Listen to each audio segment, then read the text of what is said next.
Hi everyone. I was asked a question under my last post regarding what the greatest moment of my life was.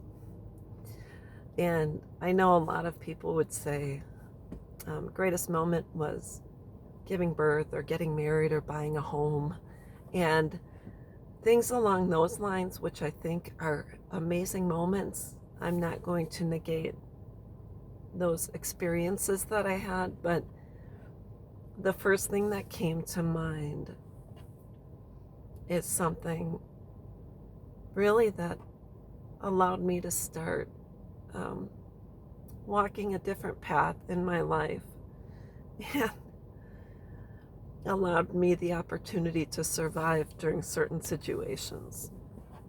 So um, I was raised in a family. My dad had been an alcoholic, and it's just the way it was. And I was raised to be obedient and kind and respectful and to always say yes. So, anyways, I was not a no girl. That's just the way it was. So when I was assaulted, my no was completely stolen and stripped and robbed from me. And I I had never known how to say no after that to abuse, sexual advances, no to setting boundaries. I just didn't know how. So when my dad's drinking was really bad, I was in my early 20s and I was living on a Fort Lewis. I was married and had my girls, and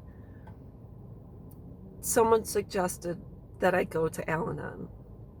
And I said, all right, I'll try it. And Al Anon is for friends and family of alcoholics or loved ones of alcoholics to learn, just to learn how to set boundaries. And things along that line. You'd have to go to Al Anon really to understand it. So I remember going into Al Anon, and I had a sponsor and everything, fantastic person. And they said, you have the right to say no. And I said, well, I don't know how to do that. And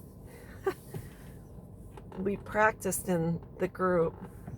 And I remember I was living on Fort Lewis, base housing. I know the exact address where I lived. It was, we had kind of like attached ranch homes, basementless ranch. And next door to me lived Doris and her husband, who was a soldier. And they had 2 children. And Doris, I don't like playing sports. I'm not really a sports person. And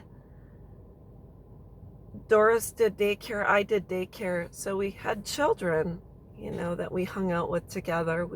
It was a really nice situation, and she was great. And one day Doris decided that what she wanted to do was to have a baseball game in the field behind our homes. And I'm not a baseball player. It's just not my cup of tea. It's not something I'm interested in. And I remember never really having the ability to say no, but when there was any sort of, when I felt like I had to express a difference of opinion, my heart would race like crazy, because you learn how to live in fear of how the other person's going to react, because you never think it's going to be in a positive way. So anyhow, I'm sitting there, and she's like, we're all going to go play softball in the backyard. And I said, well, that's not really my cup of tea. And my heart's racing, and it was one of these moments where it's a make or break it moment. And she was like, no, we're all going to play, and if you don't play, we're not going to have teams. And I said, Doris, I'm not going to play. I'll sit on the side with the kids, and you guys can play and this and that. And I said, no, I'm not interested in that. And I'm telling you, right, it was by far one of the most poignant moments of my life. One of the most poignant and also not the most fearful, but I was wrecked with fear because I didn't know how she was going to react to me saying no. So it took me a couple of times to say, no, I'm not going to play, for her to finally accept it and let it go. And we ended up doing something else. But I did not play softball that day. And I think after that, it was easier for me to start saying no. And I started to have a voice, and I started to express myself. And I learned how to do it in a safe manner. I never really had to get really loud or argumentative to say no or to get my point across. I simply would say, no, that's just not my cup of tea. So anyways, the greatest moment of my life was when I finally found my voice. And my belief is that a great majority of people have never really learned how to use their voice and have never felt comfortable saying no. And this applies to, I think, more women than men, because women are taught to be polite and kind and respectful and lady in the streets, which means, if you stand up and you argue or you take a stand on anything, then you're called the B word and the C word and whatever the case. It's just the way it is. So I think when I got my voice was probably the greatest moment of my life. And I think over time I have learned to express myself.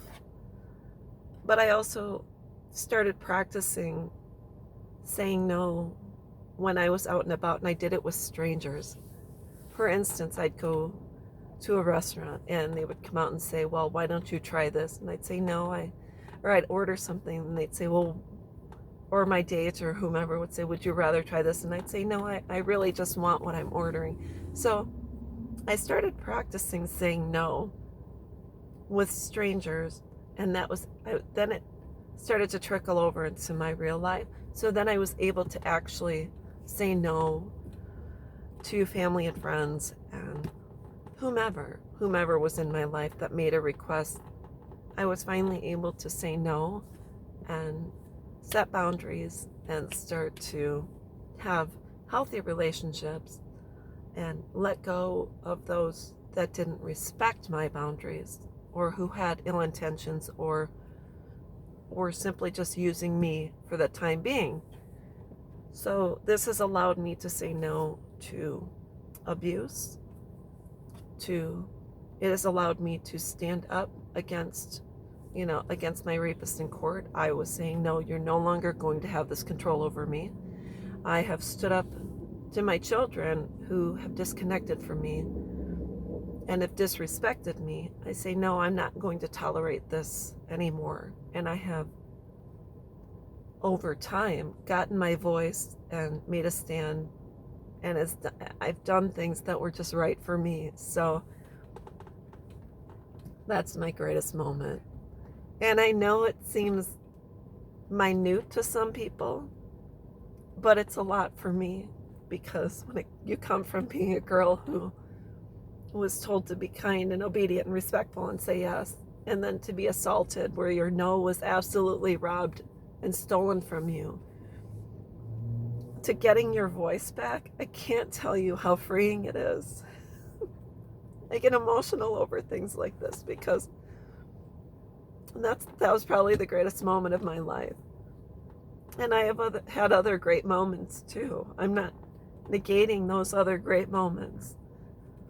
But to get your voice and to have a voice